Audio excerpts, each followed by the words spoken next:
Hey YouTube, this is Southern Purple One. I got no news for you. I really got no prepping things for you. Just to rant, and YouTube's good for that. It makes me feel better. But hopefully it goes beyond just making me feel better. That we connect what I'm thinking, you're thinking, because I've talked to a lot of you. I was brought up to respect authority. That was big. I couldn't even, slang words like cop, no, as a police officer. So I was taught show respect to the government, show respect to teachers. I mean, it was just ingrained into my head. I would never thought about doing anything disrespectful to them because I knew I'd be in trouble. Now it's really hard now with grandkids. And yes, I can teach them, but their parents are the sole provider of that. I'm just an augment to that. It's hard to teach them, hey, respect and do what the government says, because right now our government is out of control. And when I say government, I mean Republicans and Democrats. They're all the same. They do the same thing. One just does it a little slower than the other side. They still get to the same thing, but it takes them a few more extra years. So it's hard, even respect for law enforcement right now, which I do respect it, but I look out west and I see the riots. I see just the constant abuse, and the other side beating up on protesters, our protesters. It's just widespread, and they get arrested and they get kicked right out of jail without charges. I see a lot of people going even to Christian prayer meetings on the street, gatherings, and they come with their children. The other side comes with full black helmets. Everything looks the same, shields, sticks. And our side, you look over there and it's a bunch of ladies, kids, men, old people. We're not there to fight. I think we need to stop doing those things. It doesn't get us anywhere other than getting beat up. And if you do resist, you get arrested. And you're the ones charged.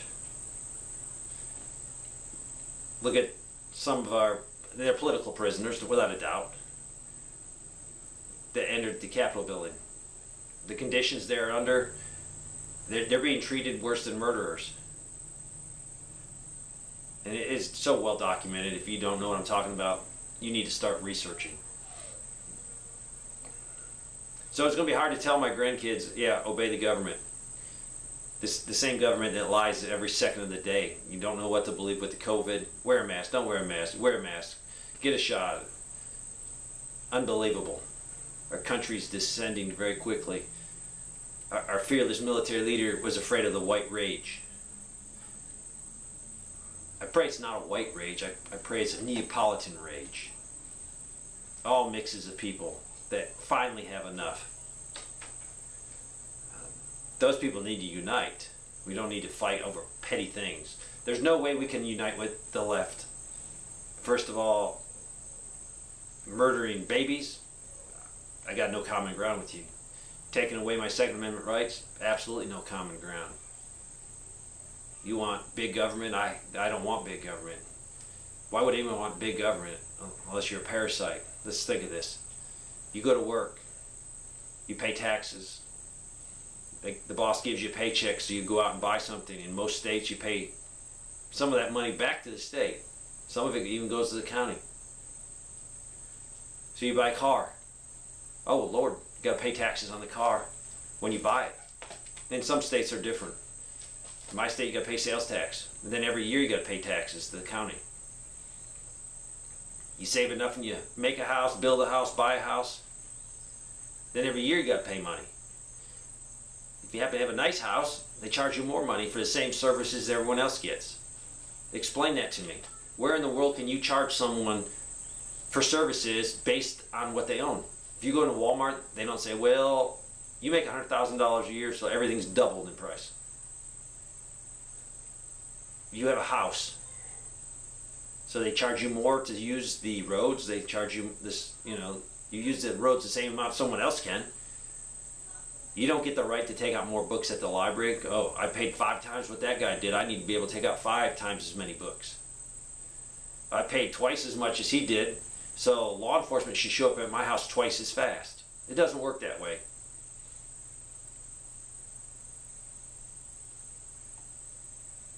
So I'm hoping we don't have a white rage. But I pray we have a Neapolitan rage. Why in the world does someone call themselves an African American? Oh, I know I'm going to get a bunch of hate on this. Just call yourself an American. You're not an African American. You were born here. I mean, if you want to call yourself an African American, then I'm going to call myself a German American, or maybe a Polish American, or an Italian American. That doesn't keep us bound together. That separates us. Just so you know, I can see the color of your skin. You don't have to say you're an African American. And does it really matter? Unless you want to have be a hyphenated American. In the military, as an infantry guy, you don't want that. We were all green. And when I was in, it was easy to unite a squad, a platoon, a company, because you all had the same goal. And you didn't look at the color of his skin. You looked at, you know what you looked at? I'll tell you what you looked at as an infantry guy. You looked at a PT score. You looked at how fast he can ruck. You looked at how well he shot. You looked at how well he could lead guys. And then I saw firsthand bravery. I saw courage under fire. That's how I looked at soldiers. Yeah, you had crap bags. You had guys that weren't worth a flip, that did care to be there. And you judged them because they didn't care. And it didn't matter what color or skin he was. Absolutely not. It mattered what kind of person he was. When I was in, it was easy to take a group of guys and get them tight. Nowadays, I have no idea how you can do it, seeing they're teaching, white people are the problem.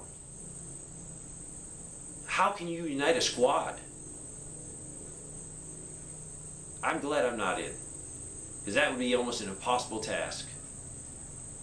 Why, higher up is sabotaging you trying to unite a group of guys to a common cause. Because when I was in, yeah, you had a flag on your shoulder, and you might have joined up because you loved your flag, you loved your country. But I'm telling you what, when I had rounds going over my head, I never once thought about my country. You know what I thought about? I thought about that guy right there. I thought about the guy right there. I thought about the guy over there that's pinned down. I didn't give a crap about my flag. I cared about him, and him, and him. And they cared about me because we were a team.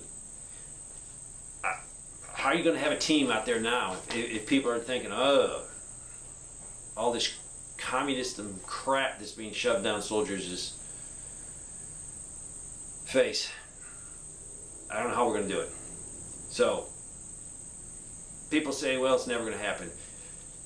I'm hoping for Neapolitan rage, and it will come one day, and it will come. It will be just an uprising. It'll be when we've been pushed and pushed and pushed and pushed, and when it does, it's going to be in a volcano of rage. I look at history and I look at where one country conquered the other country, and they pushed the other country into the ocean. They slaughtered the other country. I can never understand that. So, well, you beat them, man. You militarily beat them. Now I can see how that happened. And as we are treated as conservatives, as patriots, just look at the jab. You got to get the jab or you lose your job. You got to get the jab, you're going to lose this and this and this. It's coming. One day we need to stand. And it's not going to be, hey, let's schedule a rally. No, it's going to be when people get so fed up that it blows like a volcano. And there ain't no stopping it. You can't stop a volcano. Try to stop a volcano. They try. They try to make, when lava flows in the wrong direction and they want to protect something, they throw all kinds of junk in the way. Concrete, big chunks, earth, whatever. It don't matter. That lava goes through it. It goes where it wants to go. It goes over top of it. And that's the Neapolitan rage that will come one day. You have to be patient. You cannot schedule it. We would like it on this date at this time. Just position yourself so when the rage comes, you can be a positive influence with it, because you sure don't want to go against it. Government has us bullied thinking we have no power. The Neapolitan rage will have power, and there'll be people from all walks of life. Now, there's some people that I won't be able to unite with. I mean, definitely I can't unite with people that kill babies in the womb. There's no compromise. There's nothing we can say about that. There's no compromise. People that want to take my Second Amendment rights. Absolutely none. Zero. You've taken too much. All the laws on the books are contrary to Second Amendment. I'm not even a lawyer. The right to keep and bear arms should not be infringed. Every little regulation that you put on that is an infringement upon it, if you just look up basic words in a dictionary. So, don't ask me anymore, when's it going to happen? When are we going to stand up? No idea. But I know it's going to come, and I'm going to call it the Neapolitan Rage. Thanks for watching.